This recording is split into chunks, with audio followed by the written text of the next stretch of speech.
Sadasivpet municipal ఎన్నికల ప్రచారంలో భాగంగా సదాశివపేట 8వ వార్డులో కాంగ్రెస్ పార్టీ అభ్యర్థి ముమ్మర ప్రచారం నిర్వహించారు. ఈ సందర్భంగా ఆయన మాట్లాడుతూ వార్డులో ప్రజల కష్టాలను చూసి చలించిపోయానని, తన తండ్రి నరసింహగౌడ్ పేరు మీద నిలబెట్టేలా వార్డును అభివృద్ధి చేయడమే తన లక్ష్యమని పేర్కొన్నారు.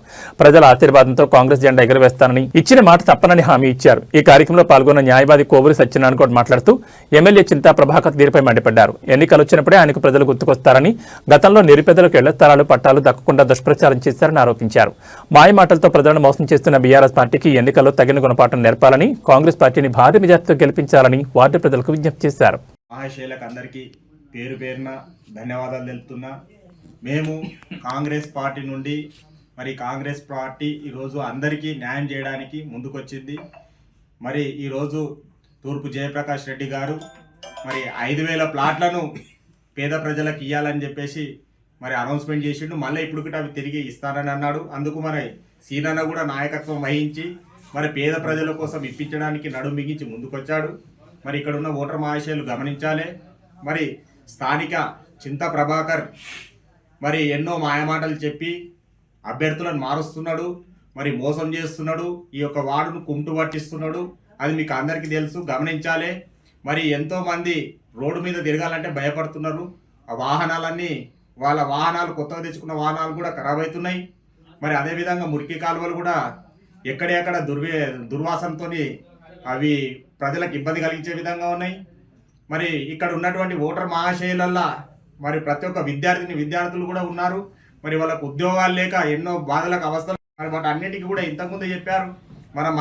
మన పిల్లలకు మనము ఉద్యోగ అవకాశాలు కల్పించుకోవాలనే ఉద్దేశంతో ఈరోజు కాంగ్రెస్ పార్టీ మీ ముందుకు వచ్చింది. మీరు దీన్ని గ్రహించాలి. అదేవిధంగా తెలంగాణ సాధించుకున్నప్పుడు నీళ్లు నిధులు నియామకాలని చెప్పేసి మనం మాట్లాడుకోవడం జరిగింది. వాటిని దృష్టిలో ఉంచుకొని చిత్తశుద్ధితో ఒక్కరోజన్నా చింతా ప్రభాకర్ గారు ఏదన్నా ఇక్కడున్న బాధక సాధాల గురించి మాట్లాడిండా, అది కూడా గ్రహించాలి. ఈ 2 టర్మ్ల నుంచి ఇక్కడ ఎప్పుడైనా కూడా ఎలక్షన్ ముందే వస్తున్నాడు. వచ్చేసి వాళ్ళకు మీకు ఇది చేపిస్తా, నేనున్నా, మీద పెద్ద మనిషి ఉన్నాడు అని చెప్పేసి హరీష్ రావు పేరు కూడా ఖరాబ్ చేస్తున్నాడు.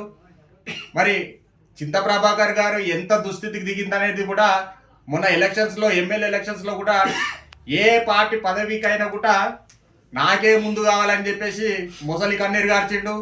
అందులో ఉన్న నాయకులు ఏమన్నారు అన్నారు. అది కూడా గ్రహించాలి. ఎవరో కాదు ఎమ్మెల్యే అభ్యర్థికి నిలబడడానికి పట్నం మాణిక్ అన్న గారు నాకు కూడా అవకాశం కల్పించండి అని అదేమన్నారు.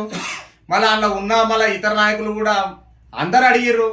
అన్ని అవకాశాలు ఆయనకేనా, పార్టీలు ఉన్న వాళ్ళకి మాకు లేదా అని అంటే కూడా అందరికీ ఒక ముసలి కన్నీరు గార్చి ఆ పార్టీలో ఉన్న వాళ్ళని కూడా ఎవరిని ఎదగనిస్తలేడు. అలా పార్టీలో ఉన్న వాళ్ళు కూడా ఏంటిదంటే గ్రహించాలి. ఎక్కడైతే ప్రజలకు ఇబ్బంది కలుగుతుందో అక్కడ ప్రజల పక్షాన పోరాడే నాయకుడు కావాలి మనకి ఈరోజు. కాబట్టి ఈ రోజు మనం చెప్పుకున్న విషయం ఏంటిదంటే మనవాడు లోపల ఇక్కడున్న 8వ వార్డులో ఉన్న సమస్యలను దృష్టిలో పెట్టుకొని అలాంటి మోసపూరితమైన నాయకులకు బుద్ధి చెప్పే విధంగా ఈరోజు చింతా ప్రభాకర్ మీ గాడు అవకాశం ఇచ్చారు, చూసిర్రు. ఆయన మాటలు నమ్మకండి. పైన అధికారుల ఎవరైతే ఉన్న హరీష్ రావు కానీ ఇంకా మీదున్న నాయకత్వం గురించి కూడా చెప్తున్నారు, వాళ్ళ మాటలు కూడా నమ్మకండి. 8వ వార్డు కౌన్సిలర్గా కాంగ్రెస్ పార్టీ తరఫున సిహెచ్ రేణుకా శ్రీనివాస్ గౌడ్ బరిలో నిలబడ్డాడు. ఈరోజు సదాశివపేట 8వ వార్డుల గతంలో 10 ఏళ్ల నుంచి టీఆర్ఎస్ ఉంటే పనులు చేయలేదు, మరియు ఏ పని కూడా పట్టించుకోలేదు. మాకు కొత్తగా చేసిన పైసలు తీసుకుని అని చెప్పి జవాబు ఇచ్చారు. 5 సంవత్సరాలకు ఒకసారి కొత్తని చేస్తున్నారు, కొత్త మొక్కలను చేస్తున్నారు. పబ్లిక్ నానా అవస్థలు పడుతున్నారు. మేము ఎవరి గారిగా అతను చేసిన సేవలు ఈరోజు ప్రతి గుండెల్లోనూ అన్ని కులస్తుల మధ్య మనసులో ఉన్నాడు. అతని కుమారుడైన నేను సిఎస్ శ్రీనివాస్ గౌడ్ గారికి నీలాంటి నాయకుడు మా ప్రజలకు సేవ చేయడానికి ముందుకు రావాలని అందరూ ఆశీస్సులు ఇచ్చారు నాకు. సరే, ఈ యొక్క చివరి దశలో ఉన్నాం. మేము పెద్ద మనుషులం అయినాం. ప్రజాసేవ ఆయన రూపాయి చేస్తే నేను ఆటనన్న చేయాలనే ఉద్దేశంతో బరిలో దిగాను. ఈరోజు నేను నిస్వార్థంగా సేవ చేయడానికి ప్రజల ముందుకు వచ్చాను. ప్రజల వార్డులో ఏ సమస్యలున్నా 24 గంటలు అందుబాటులో ఉంటాను. ప్రభుత్వము మొన్ననే జగన్రెడ్డి గారు 80 గజాల జాగిచ్చినాడు. అది 15 లక్షలు విలువ చేసేది. పూరా గరీబులకు చెందేలా చూస్తాను. మళ్ళా సన్నబియ్యము, ఉచిత బస్సు మనకు ప్రభుత్వం ఇచ్చింది, ఇంకెన్నో సంక్షేమ పథకాలు ఇస్తుంది. కనుక 8వ వార్డు ఓటర్ మహాశయులకు, గౌరవనీయులైన పెద్దలకు, చిన్నలకు ప్రతి ఒక్కరికి పేరు పేరున ఆచి చూసి అడిగేసి ఆలోచించి ఓటేయాలి. ఓటును సద్వినియోగం చేసుకోండి, దుర్వినియోగం చేసుకోండి. మాయమాటలు చెప్పి కాలు మోగుతారు, కడుపు తలబెడతారు, కాళ్ళబెట్టలు తీస్తారు. నమ్మకండి, ప్రభుత్వం మనదున్నది. మీకు నేను అండగా ఉంటా. ఏ రాత్రి అయినా, ఏ పనికైనా, ఏ ఇతర పనులైనా నేను చేయడానికి సిద్ధంగా ఉన్నాను. ప్రతి ఒక్కరు మీ ఆశీస్సులు మా ఉంచి భారీ మెజార్టీతో గెలిపించాలని ప్రతి ఒక్కరిని మనస్ఫూర్తిగా చేతులు ఎత్తి నమస్కరిస్తున్నాను. జై కాంగ్రెస్, జై కాంగ్రెస్, చేతి గుర్తుకే.